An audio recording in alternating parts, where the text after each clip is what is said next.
Dear students, आज की class में उन महत्वपूर्ण बातों की चर्चा करेंगे जो डाइजेशन में सबसे इम्पोर्टेंट है। इस क्लास को अगर ध्यान से सुनेंगे तो कम से कम 3-4% आपके नीट के एग्जामिनेशन में यहाँ से बनते हैं और आपके कंसेप्ट क्लियर होंगे। खास बात यह है, कॉपी पेन लेकर के बैठ जाएं और इस क्लास को ध्यान से सुने, क्योंकि इसमें काफ़ी सारे प्रश्न बनते हैं। इस क्लास में आपके कंसेप्ट क्लियर होते हैं, तो ध्यान से, बड़े ध्यान से इस क्लास को सुनेंगे।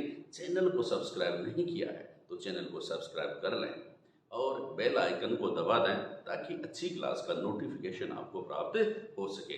आज की क्लास में चर्चा करने वाले हैं आंत्र में पाचन। तो आंत्र में पाचन है, इसका मतलब सारे पाचन का सारांश जो है, स्मॉल इंटेस्टाइन का जो सारांश जो है, इस क्लास में होगा आपके।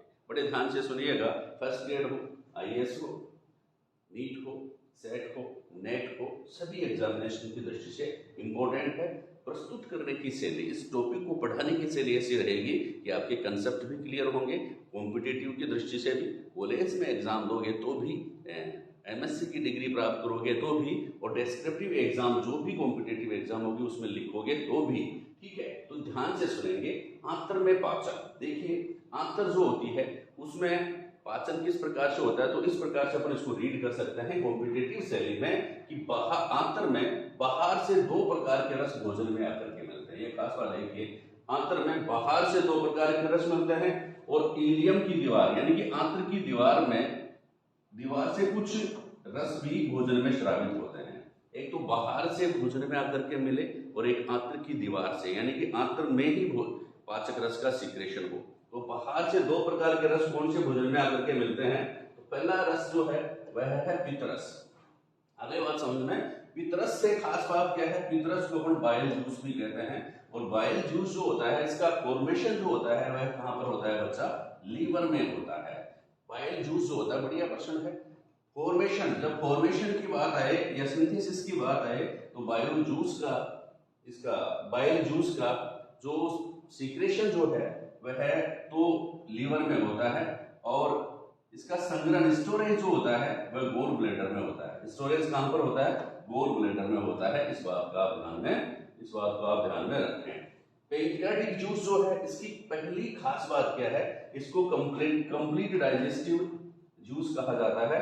और यह है अग्नाशय, जो पैंक्रियाज जो होता है, पैंक्रियाज के बहिस्रावी भाग जिसको अपन कहते हैं एसिनी, पैंक्रियाज का बहिस्रावी भाग जो होता है उसको अपन क्या कहते हैं, एसिनी कहते हैं। और एसिनी से क्या सीक्रेट होते हैं, डाइजेस्टिव एंजाइम सीक्रेट होते हैं।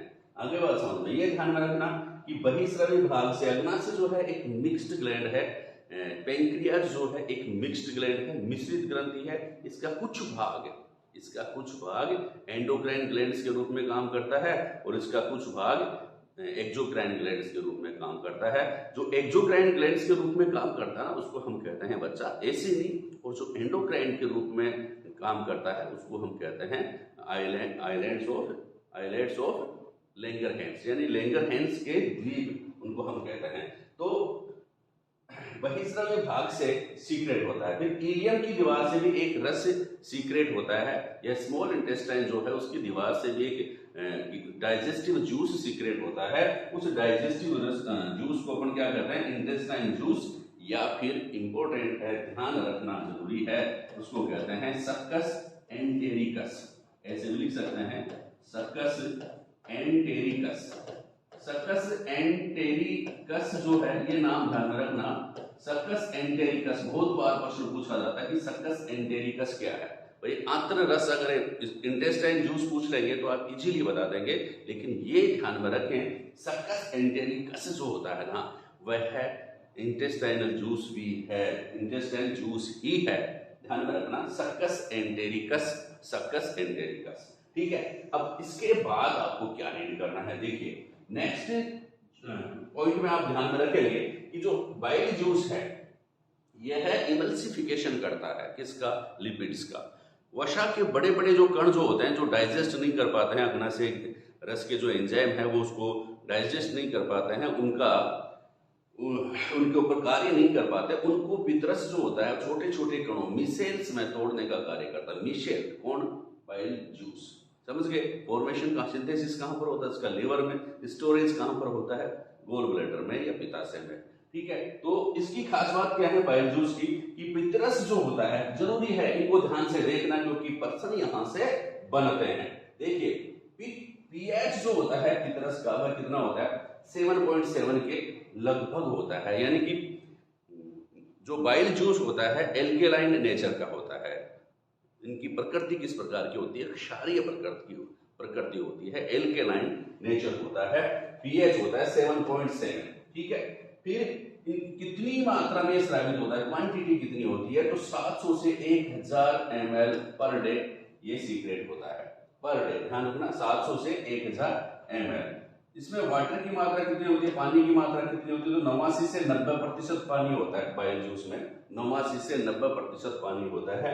फिर साल्ट से, ठीक है, साल्ट कौन कौन से होते हैं, जिसको पित्त लवण या बाइल साल्ट कहते हैं। पित्त लवण कौन कौन से हैं, बहुत बार प्रश्न आता है, तो पित्त लवण कौन कौन से होते हैं, सोडियम ग्लाइकोलेट और सोडियम टोरोकोलेट। ध्यान में रखना ये दोनों ही लेट हैं, लेकिन आपके समझ में भी लेट आते हैं, इससे पहले आपको क्या करना है, इसको याद रख लेना है, सोडियम ग्लाइकोलेट और सोडियम टोरोकोलेट। ठीक है, ग्लाइकोलेट और टोरोकोलेट दोनों कोलेट हैं, कोलेट साथ साथ कोलेट होते हैं, वो कोलेट समझ गए ना, सोडियम ग्लाइकोलेट और सोडियम टोरोकोलेट ये क्या है, बाइल साल्ट हैं, ध्यान में रखना। और इसमें फॉस्फोलिपिड्स भी पाए जाते हैं। बहुत बार प्रश्न पूछा जा चुका है कि बाइल जूस में कौन सा फॉस्फोलिपिड्स पाया जाता है, तो आंसर क्या हो जाएगा बच्चा, लेसिथिन। क्या हो जाएगा, लेसिथिन नामक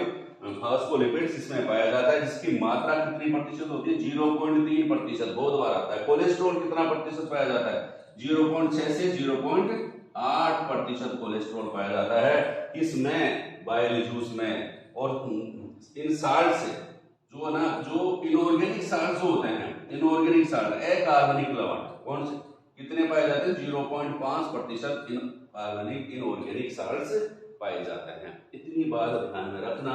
फंक्शन क्या है, फंक्शन बहुत सारे हैं, कार्यों के बारे में अलग से हम चर्चा करेंगे। पहले ये ध्यान में रखो कि पीएच 7.7 होता है, क्वांटिटी 700 से 1000 ml पर डे होती है। वाटर की मात्रा, इसमें जल की मात्रा 89 से 90% होती है। लवण सोडियम ग्लाइकोलेट व सोडियम टोरोकोलेट होते हैं। और सुपर इंपॉर्टेंट बात यह है कि इसमें एक फॉस्फोलिपिड जो पाया जाता है उसका नाम क्या है बच्चा, लेसिथिन। बहुत बार एग्जाम में पूछ लिया जाता है, लेसिथिन नामक फॉस्फोलिपिड किसमें पाया जाता है, लेसिथिन नामक फॉस्फोलिपिड जो पाया जाता है वह है किसमें पाया जाता है, पित्तरस में पाया जाता है बच्चा। किसमें पाया जाता है, पित्तरस में पाया जाता है। नेक्स्ट पैंक्रियाटिक जूस जो होता है, इसके बारे में भी ये बेसिक बातें आपको पता होनी चाहिए। और कौन सी बेसिक बात है, क्योंकि प्रश्न तो बनता है। क्वांटिटी 500 से 800 ml पर डे, जल 98%, जल 98%, ठीक है। उससे ज्यादा इसमें कितना पाया जाता है, पित्तरस में, बाइल जूस में 89 to 90 मान लीजिए सराउंडिंग, और यहाँ पर 98 8% ज्यादा पानी की मात्रा किसमें पाई जाती है बच्चा, पैंक्रियाटिक जूस में पाई जाती है। विशिष्ट घनत्व जो होता है, बहुत बार प्रश्न आ चुका है इसका भी, विशिष्ट घनत्व जो होता है कितना होता है, 1.008 से 1.030, ये इसका विशिष्ट घनत्व होता है। स्पेसिफिक डेंसिटी होती है। और इनऑर्गेनिक साल्ट कौन कौन से पाए जाते हैं, सोडियम है, पोटेशियम है, मैग्नीशियम है, कैल्शियम है, सल्फेट है और क्लोराइड है। ये इनऑर्गेनिक साल्ट्स पाए जाते हैं। पीएच कितना होता है, फोकस करना जरूरी है इनके ऊपर।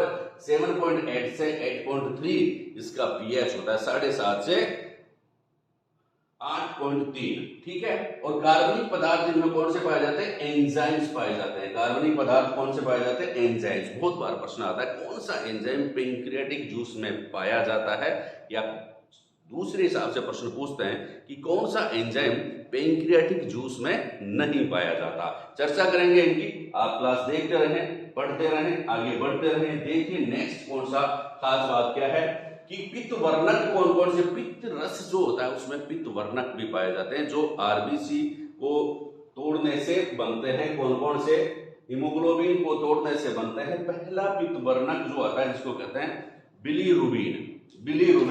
दूसरा पित्त वर्णक पाया जाता है बिलीवर्डिन।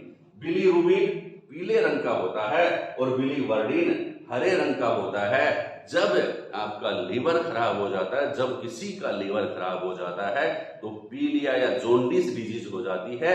और जॉन्डिस डिजीज में किस वर्ण की मात्रा बढ़ जाती है? पीलिया, पीला पीला, बिलीरुबिन, रूबिया पीला, वर्डिन हरा, वर्डिन हरा, रूबिन पीला, ये ध्यान में रखना, पर्सन बनता है यहां से। तो कोलेस्ट्रॉल और बात करते हैं। कोलेस्ट्रॉल से आप खास बात ध्यान रखें, ये कोलेस्टेरोल के रूप में मल के द्वारा बाहर निकलता है। बहुत बढ़िया पर्सन है। कोलेस्ट्रॉल जो होता है वो डाइजेशन के बाद किस रूप में शरीर से बाहर बहिक्षेपित किया जाता है? इजेशन उसका कर दिया जाता है। कौन सा है? कोलेस्ट्रॉल कोप्रोस्टिरोल के रूप में, कोप्रोस्टिरोल के रूप में कोलेस्ट्रॉल जो होता है वह उत्सर्जित कर दिया जाता है। फिर बढ़िया प्रश्न है क्या कि गोल ब्लैडर का जो स्टोन है, स्टोन पित्ताशय की पथरी, वो किसके कारण बनती है? तो आप बताएंगे कोलेस्ट्रॉल के अत्यधिक मात्रा में, जब शरीर में बॉडी में कोलेस्ट्रॉल की मात्रा अधिक हो जाती है तो वह गोल ब्लैडर में जाकर के जम जाता है, अवक्षेपित हो जाता है। ठीक है, तो उसके कारण क्या बन जाता है बच्चा? गोल ब्लैडर का स्टोन बन जाता है। नेक्स्ट देखिए, इलियम में जो पाचन जो होता है उसमें आंत्र रस जो होता है, इसको मैंने बताया था, उसको क्या कहते हैं बच्चा? सक्कस एंटेरिकस कहते हैं। और इसका कितने पीएच पर ये कार्य करता है? 7.5 से 8.0।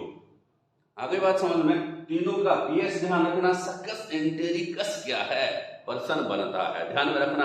आंत्रीय रस, इंटेस्टाइनल जूस, ध्यान में रखेंगे। नेक्स्ट खास बात देखिए आप, नेक्स्ट खास बात क्या है? एंजाइम्स कौन कौन से पाए जाते हैं? देखिए, जो स्मॉल इंटेस्टाइन है, दो रस तो बाहर से आकर के मिल रहे हैं, पितरस और अग्नाशय रस।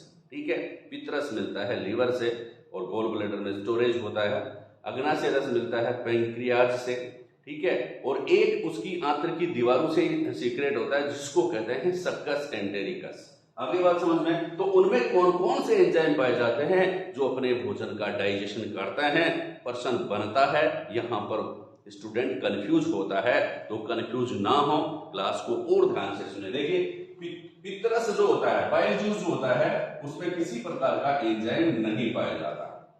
ये खास बात ध्यान में रखेंगे। उनमें क्या पाया जाता है? जो बाइल साल्ट्स जो होते हैं, पित्त लवण होते हैं, कौन कौन से? सोडियम ग्लाइकोलेट और सोडियम टोरोकोलेट। वो दोनों पित्त लवण जो होते हैं वो लिपिड्स का क्या करते हैं? इमल्सिफिकेशन करते हैं और उसके बड़े बड़े कणों को छोटे छोटे कणों में तोड़ते हैं, ताकि उसको जो छोटे छोटे कणों को अपन क्या कहते हैं? मिसेल कहते हैं। और इन मिसेल्स को पैंक्रियाटिक जूस के एंजाइम जो होते हैं वो डाइजेस्ट करते हैं, और इंटेस्टाइनल जूस या सक्कस एंटेरिकस के एंजाइम क्या करते हैं बच्चा? उसको डाइजेस्ट करते हैं। देखिए, अग्नाशय रस में कौन कौन से एंजाइम पाए जाते हैं? बहुत बार मैं बता चुका हूं, फिर एक बार और देख लीजिए। ट्रिप्सिनोजन, काइमोट्रिप्सिनोजन, एमाइलेज, न्यूक्लियेजेज, कार्बोक्सीपेप्टाइडेज और लाइपेज। क्वेश्चन यहाँ इंपॉर्टेंट क्या है कि ट्रिप्सिनोजन और काइमोट्रिप्सिनोजन, ये नोजन लगा हुआ है ना, ये निष्क्रिय होते हैं। ठीक है, यहां पर कार्बोक्सीपेप्टाइडेज जो होता है ना, ये भी प्रो कार्बोक्सीपेप्टाइडेज के रूप में सीक्रेट होता है, यानी कि ये भी निष्क्रिय रूप में सीक्रेट होता है, ये भी निष्क्रिय रूप में सीक्रेट होता है। कार्बोक्सीपेप्टाइडेज भी निष्क्रिय रूप में सक्रिय होता है, निष्क्रिय रूप में सीक्रेट होता है। अब खास बात क्या है, क्या और ध्यान में रखना है कि ट्रिप्सिनोजन, जो एनसीईआरटी की बुक्स में कुछ गलत बता रखा है, क्या कि ट्रिप्सिनोजन और काइमोट्रिप्सिनोजन को एंडोपेप्टाइडेज बता रखा है। दैट इज राइट, ये सही है एकदम, कोई गलत बात नहीं है। गलत बात यह है कि वो कार्बोक्सीपेप्टाइडेज जो एंजाइम है उसको भी एंडोपेप्टाइडेज उन्होंने बता रखा है, यह गलत है, ये ध्यान में रखना है। एनसीईआरटी में क्या गलत है? एनसीईआरटी में ये बात गलत है कि कार्बोक्सीपेप्टाइडेज जो एंजाइम है उसको क्या बता रखा है बच्चा? उसको बता रखा है एंडोपेप्टाइडेज, और जब ये पॉलीपेप्टाइड पेप्टोन्स प्रोटीओजेज पे ये कार्य करे तो उसको डाइपेप्टाइड में कन्वर्ट करता है, ऐसा बता रखा है। जबकि ऐसा नहीं है कि प्रो कार्बोक्सीपेप्टाइडेज जो एंजाइम है वो क्या है बच्चा? एक्सोपेप्टाइडेज है। और ये जो होता है वो पॉलीपेप्टाइड चेन को जो कि एमिनो एसिड से मिलकर बनी होती है उसको सिरों से लास्ट एंड से काटता है, जिससे क्या बनता है बच्चा? एमिनो एसिड बनता है। क्या बनता है? एमिनो एसिड बनता है। ये ध्यान में रखना, ये पर्सन यहां से सुपर इंपोर्टेंट है। और पर्सन बनते हैं ट्रिप्सिनोजन, काइमोट्रिप्सिनोजन, ये तो है एंडोपेप्टाइडेज। और कार्बोक्सीपेप्टाइडेज जो एंजाइम है वह क्या है, एक्सोपेप्टाइडेज एंजाइम है। ध्यान में रखना। अब आंतरिक रस में कौन कौन से एंजाइम पाए जाते हैं? आंतरिक रस में देखिए अमीनोपेप्टाइडेज, या जिसको कहते हैं इरेप्सिन, बहुत बार प्रश्न आता है इरेप्सिन क्या काम करता है, पूछ ले। आप लोगों के समझ में नहीं आया सर, एनसीईआरटी में था ही नहीं, लेकिन यहाँ प्रश्न बनता है। इरेप्सिन भी क्या है, एक्सोपेप्टाइडेज है, एक्सोपेप्टाइडेज है। ये भी पॉलीपेप्टाइड चेन, जो प्रोटीन्स के टुकड़े जो हैं उनमें से अंत में एंड का चीरा जो है एमिनो एसिड को कन्वर्ट करता है, इसलिए इरेप्सिन को एमिनोपेप्टिडेज भी कहते हैं। और कौन से एंजाइम है, सुक्रेज, सुक्रेज को इन्वर्टेज भी कहते हैं। ये भी इंपॉर्टेंट है बच्चा, ध्यान से देखना। सुक्रेज एंजाइम जो है उसको इन्वर्टेज भी कहते हैं। फिर सुक्रेज है, माल्टेज है, लेक्टेज है, ये डाइसेकेराइड एंजाइम जो है, डाइसेकेराइड एंजाइम है। ये डाइसेकेराइड को किस में तोड़ते हैं, मोनोसेकेराइड्स में तोड़ते हैं। एंटेरोकाइनेज एंजाइम, ये भी खास बात है, ये भी आंतरिक रस में उपस्थित एंटेरोकाइनेज एंजाइम जो होता है इस ट्रिप्सिनोजन को सक्रिय करता है और किस में बदल देता है, ट्रिप्सिन में बदल देता है। बेसिक बातें हैं, ध्यान में रखना जरूरी है। एंटेरोकाइनेज के बाद न्यूक्लियेजेस, न्यूक्लियोटाइडेजेस और न्यूक्लियोसाइडेजेस एंजाइम्स, ये सभी किसमें पाए जाते हैं, आंतरिक रस में पाए जाते हैं। तो आंतरिक रस जब सीक्रेट होगा तो भोजन का क्या हो जाएगा बच्चा, पूरा पाचन हो जाएगा। ठीक है ना, पूर्ण पाचन, भोजन का पूर्ण पाचन। क्योंकि सुक्रेज एंजाइम नहीं पाए जाते हैं पैंक्रियाटिक जूस में, माल्टेज नहीं पाए जाते हैं, लेक्टेज नहीं पाए जाते हैं, तो कौन कौन से रस अग्नाशय में रस में पाए जाते हैं मैंने पहले भी बता चुका हूं, दोबारा रिपीट कर रहा हूं कि ट्रिप काई एमाई न्यू कारलाई अग्नाशय में समाई। ट्रिप ट्रिप्सिनोजन, काई काइमोट्रिप्सिनोजन, ट्रिप काई एमाइलेज, न्यू कार न्यूक्लियेजेज, कार का मतलब कार्बोक्सीपेप्टाइडेज, लाई का मतलब लाइपेज। ट्रिप काई एमाई न्यू कारलाई और अग्नाशय में समाई, ये क्या है, अग्नाशय रस में पाए जाने वाले एंजाइम है। इसकी ट्रिक्स आपको याद हो गई, दोबारा से सुन लेना। इसकी ट्रिक्स अगर आपको याद हो गई तो आंतरिक बचे हुए एंजाइम किस में पाए जाते हैं, आंतरिक रस में पाए जाते हैं, सक्कस एंटेरिकस में पाए जाते हैं। ये कंफ्यूज नहीं होना चाहिए क्योंकि पर्सन यहां से बनता है। नेक्स्ट लास्ट पॉइंट में हम आपको बताएंगे किसके बारे में, कि ये क्या काम करते हैं, किस प्रकार से काम करते हैं। इंपोर्टेंट की चर्चा कर रहे हैं। ट्रिप्सिनोजन जो होता है वो निष्क्रिय रूप में होता है। ट्रिप्सिनोजन एंजाइम जो किसमें होता है, पैंक्रियाटिक जूस में होता है, वो इनएक्टिव फॉर्म में सीक्रेट होता है। और एंटेरोकाइनेज जो सक्कस एंटेरिकस में होता है, एंटेरोकाइनेज एंजाइम जो होता है इसको सक्रिय करता है, किसमें बदल देता है बच्चा, ट्रिप्सिन में बदल देता है। इंपोर्टेंट है, ध्यान देना जरूरी है, पर्सन तो बनता है।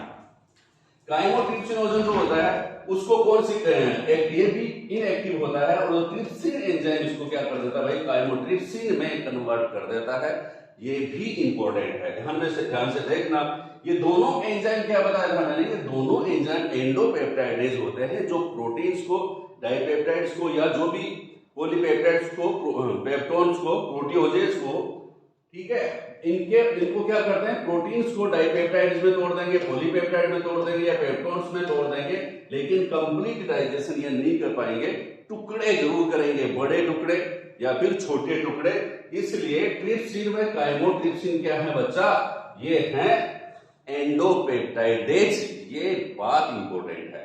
नेक्स्ट प्रोकार्बोक्सीपेप्टाइडेज जो एंजाइम, ये भी क्या होता है बच्चा, इनएक्टिव होता है। क्या होता है, इनएक्टिव होता है। और ट्रिप्सिन एंजाइम ही है जो इसको क्या करता है, कार्बोक्सीपेप्टाइडेज में सक्रिय रूप में, एक्टिव फॉर्म में इसको कन्वर्ट करता है। अब कार्बोक्सीपेप्टाइडेज क्या करता है बच्चा, ये डाइपेप्टाइड जो हैं उनको एमिनो एसिड्स में कन्वर्ट करता है। समझे क्या, पर्सन यहां से बनता है। डाइपेप्टाइड एंजाइम जो होता है, कार्बोक्सीपेप्टाइडेज जो होता है उसको एमिनो एसिड में कन्वर्ट कर देता है। इसका मतलब क्या है, ये एक्सोपेप्टाइड है, पेप्टाइड एक्सोपेप्टाइडेज एंजाइम है। कौन सा, कार्बोक्सीपेप्टाइडेज। ये डाइपेप्टाइडेज भी इसको आप कह सकते हैं, ये डाइपेप्टाइड को किसमें कन्वर्ट करता है, एमिनो एसिड में बदल देता है। इसके अलावा लाइपेज एंजाइम जो होता है, ये भी ध्यान रखना, उसको TFC एंजाइम भी कहते हैं। जहां पर टिक कर रहा हूं ना वो पर्सन बनाता है, ध्यान से देखना। जिसको मैं टिक आउट कर दूं कि इंपॉर्टेंट है, वो इंपॉर्टेंट है, आप एग्जाम में उसको पाओगे। और उसको अगर उसके ऊपर ध्यान नहीं दोगे ना तो आपके नंबर माइनस हो जाएंगे, ध्यान रखना। लाइपेज एंजाइम पाइसीकृत वसा पर कार्य करता है, वसीय अम्ल और ग्लिसरॉल में उसको तोड़ देता है। न्यूक्लियेजेज एंजाइम जो होते हैं आपको पता है, डीएनए व आरएनए पर कार्य करेंगे। और न्यूक्लियेजेज जो होंगे वो न्यूक्लियोटाइड्स में उसको तोड़ेंगे। न्यूक्लियोटाइड्स पर न्यूक्लियोटाइडेज एंजाइम कार्य करेंगे, उनको न्यूक्लियोसाइड में कन्वर्ट करेंगे। और न्यूक्लियोसाइड पर न्यूक्लियोसाइडेज एंजाइम कार्य करेंगे और वो उसको किस में तोड़ देंगे, किसमें, न्यूक्लिक नाइट्रोजनिक बेस और शुगर में उसको तोड़ देंगे, डाइजेशन कंप्लीट हो जाएगा। एमाइलेज एंजाइम जो होता है ये स्टार्च या ग्लाइकोजन को किस में तोड़ देता है, माल्टोज में तोड़ देता है। एमाइलेज एंजाइम भी कार्य करता है। इस माल्टोज को क्या है, माल्टेज एंजाइम जो होता है किस में तोड़ देता है, ग्लूकोज प्लस ग्लूकोज में। ठीक है, तो ये खास बातें आज की क्लास की थी, आपको समझ में आई होंगी। बार बार इस क्लास को रिवाइज करें, पढ़ें, आगे बढ़ें। थैंक यू, धन्यवाद।